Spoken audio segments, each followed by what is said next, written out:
Pursuant to the requirements of the Sunshine Act, the holding of an executive session must be announced at the public meeting immediately prior to said executive session or at the next public meeting thereafter. An executive meeting was held on August 1st, 2018, September 13, 2018, and October 23rd, 2018. To review matters that are by statute confidential, including commission rulings on motions made on pending ethics matters, confidential opinion, complete investigations for the purpose of issuing final adjudications, applications for 90-day extensions of investigations filed by the investigative division, and administrative matters.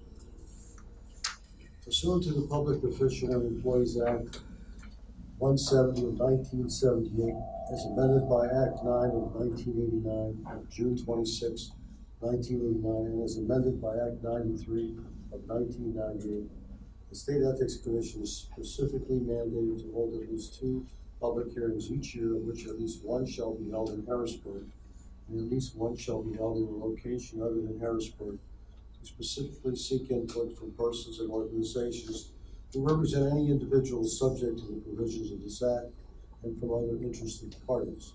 We have placed on the agenda for today's public meeting a notice that the Commission will be meeting today in part to receive the input or testimony of said individuals pursuant to the provisions of the law.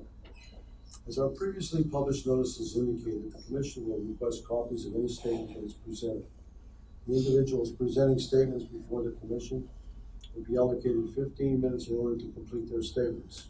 Statements shall be uninterrupted except that such statements may be interrupted or terminated by the presiding officer if it is determined that the statement is impertinent, scandalous, or otherwise improper. With that, we're going to start with item number 6. So the gentleman back there won't have to wait a long time. And that is it Malusky? Mollusky. Malusky, I'm sorry. It's all right. Okay. You can stand up. Stand. All right. Oh, sure. Yeah. Oh, I'm sorry. Go ahead, Sean. Just hold 1 second. Thank you, Mr. Chairman. The requester in this matter is Mark W. Mollusky, Yes. who is employed as a statistician for the Pennsylvania Gaming Control Board, which I shall hereinafter refer to as the board. Mr. Mollusky has requested a determination from this commission as to whether the duties of his position with the board would cause him to be subject to the post-employment restrictions of Section 1201 H13 of the Pennsylvania Racehorse Development and Gaming Act, which I shall hereafter refer to as the Gaming Act. Mr. Mollusky has submitted the official specification for the position of statistician for the board, which has been provided to all of the commissioners. I would suggest, Mr. Chair, at this time that Mr. Mollusky would be able to present to the commission on this matter. Thank you. Good morning, commissioners.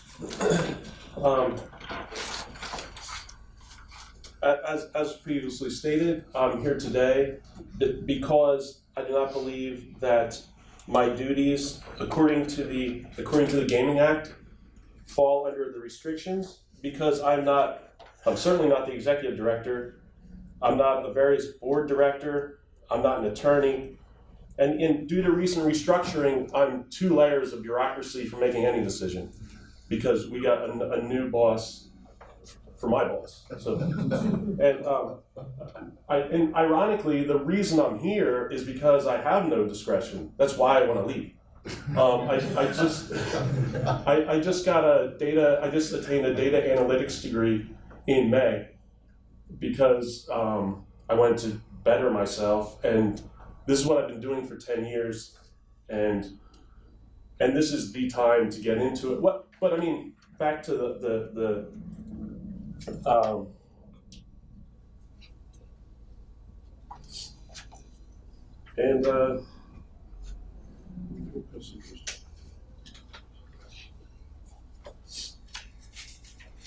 and my job description that the gaming board has given to you says I evaluate theoretical return, I test pseudo-random number generators, verify game calculations, test game themes. I analyze and do calculations, and that's honestly that's my role in the process. And I don't have any discretion as to like what the final say is. Is that it? And I would like to answer any questions you might have. Any other questions? Okay, Ms. Sims?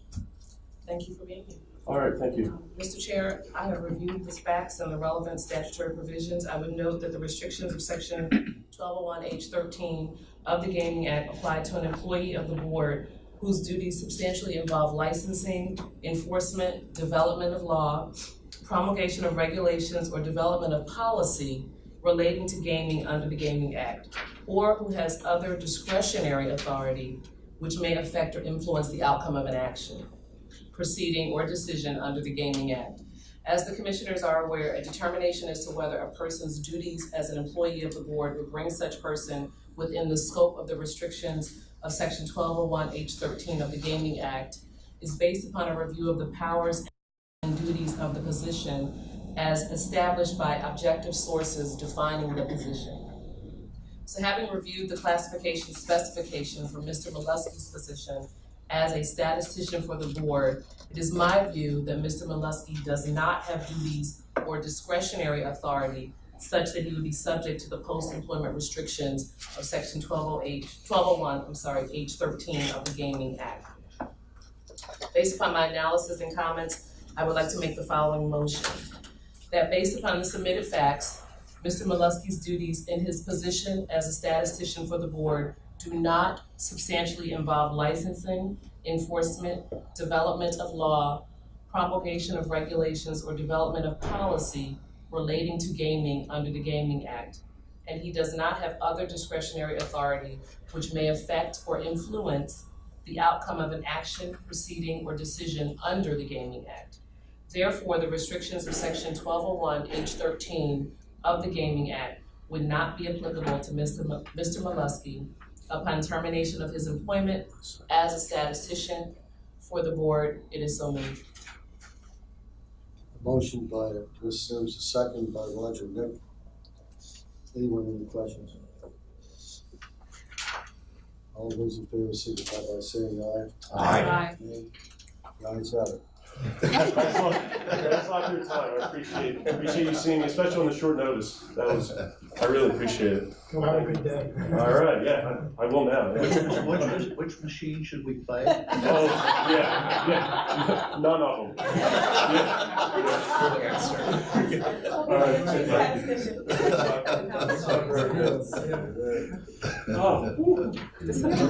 Works always out.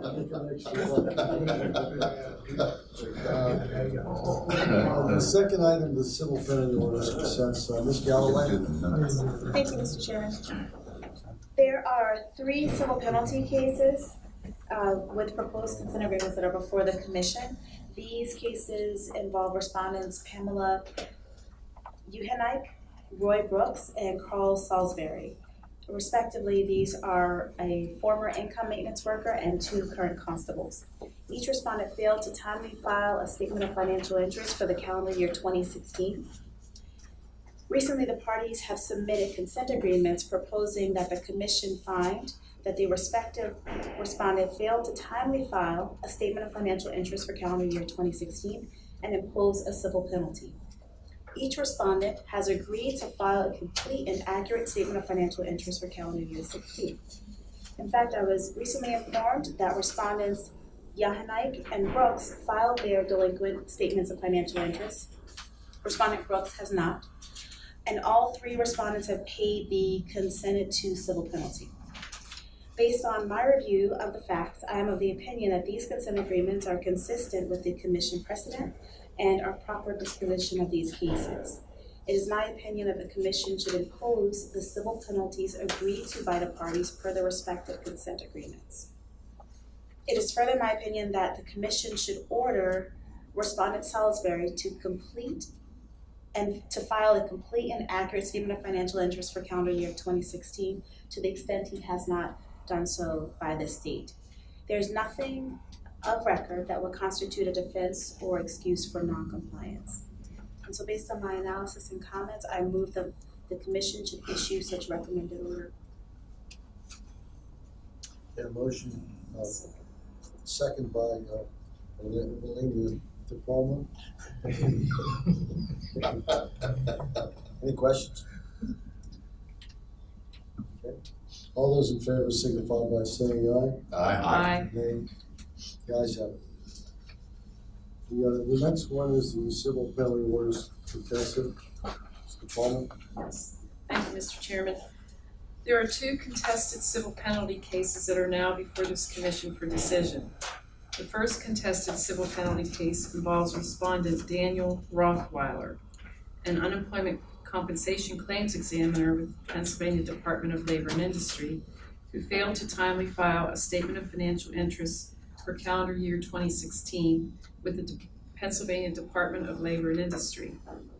The respondent was served with a notice letter and a final notice letter, each of which informed him of the delinquency of his statement of financial interest for calendar year 2016 and provided him an opportunity to avoid the institution of civil penalty proceedings by filing the delinquent form. The respondent did not file the delinquent form, although he was given more than the usual grace period following notice in which to do so. The respondent filed the delinquent form with this commission after civil penalty proceedings were initiated against him. Respondent also filed an answer asserting that there are mitigating circumstances in this case and that a civil penalty should not be levied against him. The respondent asserted in pertinent part that the notice letter and final notice letter were not properly served upon him. The respondent did not request a hearing. At the request of the investigative division, a hearing was held in this matter. The respondent did not attend the hearing. The meeting materials that all commissioners received include the parties' pleadings as well as the hearing record and the investigative division's brief and closing statement. The respondent did not file a brief. It is my view that the evidence establishes that the respondent failed to comply with Section 1104A of the Ethics Act when he failed to timely file his statement of financial interest for calendar year 2016. There is no evidence of record to establish mitigating circumstances in this case. The respondent's assertion that he was not properly served with notice of the delinquency of his form is unsupported. There is nothing of record that would constitute a defense or excuse for the respondent's failure to comply with the Ethics Act. It is my opinion that the Commission should levy a maximum civil penalty of $250 against the respondent for the delinquent statement of financial interest for calendar year 2016. Mr. Chairman, based upon my analysis and comments, I would like to make the following motion. I move that this Commission levy a maximum civil penalty in the total amount of $250 against respondent Daniel Rothweiler for failing to timely file a statement of financial interest for calendar year 2016 with the Pennsylvania Department of Labor and Industry. Mr. Chairman, that is my motion. Motion by Mr. Palmer, second by Mr. Swartz. Any questions? All those in favor signify by saying aye. Aye. No, the ayes have it. Alexander? Well, let me just stop for a second. I forgot to ask for approval of the public meeting minutes. So I have approval by Mark Corrigan, second by Mr. Nick. All those in favor signify by saying aye. Aye. Nay. The ayes have it. Okay. Thank you, Mr. Chairman. The second contested civil penalty case involves respondent Helen Alexander, an unemployment compensation tax technician with the Pennsylvania Department of Labor and Industry, who failed to timely file a statement of financial interest for calendar year 2016 with the Pennsylvania Department of Labor and Industry. The respondent was served with a notice letter and a final notice letter, each of which provided the respondent an opportunity to avoid the institution of civil penalty proceedings by filing the delinquent form within a 20-day grace period. The respondent did not file the delinquent form until February 5, 2018, at least 3 months beyond the expiration of the last grace period. Our March 5, 2018 civil penalty proceedings were initiated against the respondent. The respondent filed an answer and requested a hearing. At the hearing, the respondent testified that due to critical family medical issues, she stopped working in her Commonwealth position in December 2016 and subsequently had to go on leave without pay. The respondent further testified that she could not return to work because of those medical issues and that she resigned from her Commonwealth employment in January 2018. The respondent additionally testified that she was unable to access the Commonwealth online filing system after she left work. The respondent testified that although she made telephone calls to the Pennsylvania HR Service Center for assistance, she was not successful in her attempts to access the Commonwealth online filing system until February 5, 2018, when she was able to file a statement of financial interest for calendar year 2016. The meeting materials that all commissioners received include the parties' pleadings, as well as the hearing record and the investigative division's brief and closing statement. The respondent did not file a brief. Pursuant to Section 1109F of the Ethics Act, this commission could levy a maximum civil penalty in the total amount of $250 against the respondent for the delinquent statement of financial interest for calendar year 2016. However, as commissioners are aware, we may consider mitigating factors when exercising our discretion to levy civil penalties. It is my view that the respondent has established mitigating circumstances such that a lesser civil penalty in the total amount of $150 should be levied against her for the delinquent statement of financial interest for calendar year 2016. Mr. Chairman, based upon my analysis and comments, I would like to make the following motion. I move that this commission levy one civil penalty in the total amount of $150 against respondent Helen Alexander for failing to timely file a statement of financial interest for calendar year 2016 with the Pennsylvania Department of Labor and Industry. Mr. Chairman, that is my motion. Motion by Ms. Palmer, seconded by Ms. Sims. Any questions? May I make a comment or suggestion? I read somewhere where when we go on enforcement actions for these, the $250, some of the Commonwealth Court judges are not giving us costs. They're having evidentiary hearings, and it ends up costing us more than $250 to pursue the penalty of $250. Is that correct? Yes. Could I suggest that, I know we keep an ongoing list of things we would suggest as amending the act. Could we have a paragraph add a paragraph to that list, probably near the top, about what's happening here when we go over to Commonwealth Court to enforce these? Yes, yeah. We agree that something, an amendment to the act would be necessary to, one, I think, increase the penalty for failing to file from $250 to maybe have a sliding scale, give the commission a little more discretion, or maybe the $250 up to say $2,000 for perhaps like with repeat offenders, and also allow the commission to assess costs. Just a suggestion, we add that, put it near the top. Yes. It has to be done by legislation. I think so.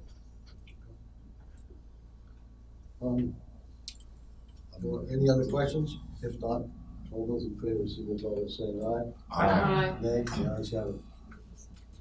We'll go to civil penalty orders defaults. Ms. Sims? Yes, thank you, Mr. Chairman. This morning, we have 15 civil penalty default cases before the commission for decision. The respondents involved in these cases will be identified individually in the motion I will make shortly with regard to these cases. These respondents failed to file one or more statements of financial interest for the calendar years that I will detail in my motion.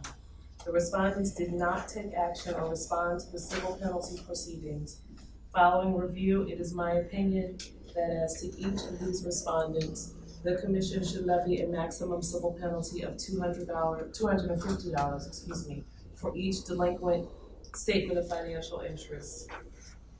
It is my opinion that the commission should also order these respondents to file their delinquent statements of financial interest. There is nothing of record that would constitute a defense or excuse for their non-compliance. So based upon my analysis and comments, I move that this commission levy maximum civil penalties against the respondents in these 15 civil penalty default cases as follows. With respect to respondent Sean Christopher, I move that this commission levy a maximum civil penalty in the total amount of $250 for failing to file a statement of financial interest for the 2015 calendar year. For the following 13 cases, I move that this commission levy a maximum civil penalty in the total amount of $250 against each respondent for failing to file a statement of financial interest for the 2016 calendar year. Stephen Small, Christina Fay, Susan Hartz, Troy Rollins, Annie Sullivan, Matthew Toso, Carol Stanek, Nicole Del Antonio, Sarita Urick, Mark Davis, Rosie Maldonado, Aaron Brown, and Leaf Rawls. With respect to the final case, I move that this commission levy 4 maximum civil penalties in the total amount of $1,000 against respondent Terrence Crumby for failing to file statements of financial interest for the 2013, 2014, 2015, and 2016 calendar years. Further, these respondents should be ordered to file their statements of financial interest for the year stated within 30 days of issuance of the commission's orders. That concludes my motion, Mr. Chairman. Motion by Ms. Simmons, second by Ms. Palmer. Any questions? All those in favor signify by saying aye. Aye. The ayes have it. The next one is the lobbying matter, Mr. Schwartz. Yes, Mr. Chairman, thank you. This is a default administrative penalty case under the revised statute, so the dollar amounts are rather high. Respondent PRA Services, Inc., which I believe is related to the Pennsylvania Retailers Association, registered as a principal in January of 2017. It has failed to timely either file quarterly expense reports or a statement that for the first quarter of 2018, they did not meet the required threshold for reporting. The investigative division issued a warning letter in June of 2018. There was no response. I do have one question before I continue, and that is, I see that we have a certified mail proof of service. Has there been any kind of response? Has it been rejected, or have we gotten back the certified mail that it's been accepted? It was accepted, yes. Thank you. The respondent PRA Services, Inc. has yet to file any expense report or statement that it did not meet the reporting threshold. There's no basis in the record, given the absolute lack of response, for imposing less than a maximum civil penalty against PRA Services, Inc. As I said, the penalties, the enhanced penalties provided under Act 2 of 2018 are applicable to this case, and therefore I would make the following motion. I move that the commission levy upon respondent PRA Services the maximum administrative penalty in the total amount of $32,900 for its failure to timely file with the Pennsylvania Department of State either a quarterly expense report or a statement that they did not meet the required reporting threshold for the first quarter of 2018. That administrative penalty is calculated at $50 per day for each of the first 10 days the expense report or statement of failure to meet the reporting threshold was delinquent, then $100 per day for each of the following 10 days, plus $200 per day for the remaining 157 days that the either expense report or the statement that they did not meet the reporting threshold remains delinquent.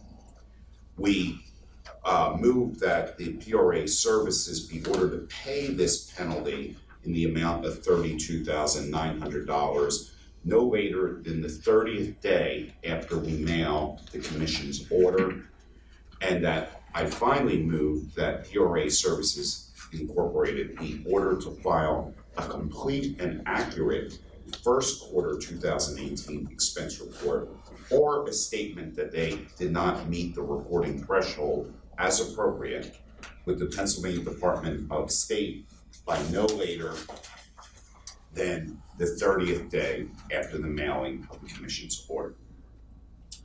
Motion by Mr. Schwartz, second by Roger. Nick, any questions? Yes, I have a question or comment, and I spoke to Robin a little bit about this.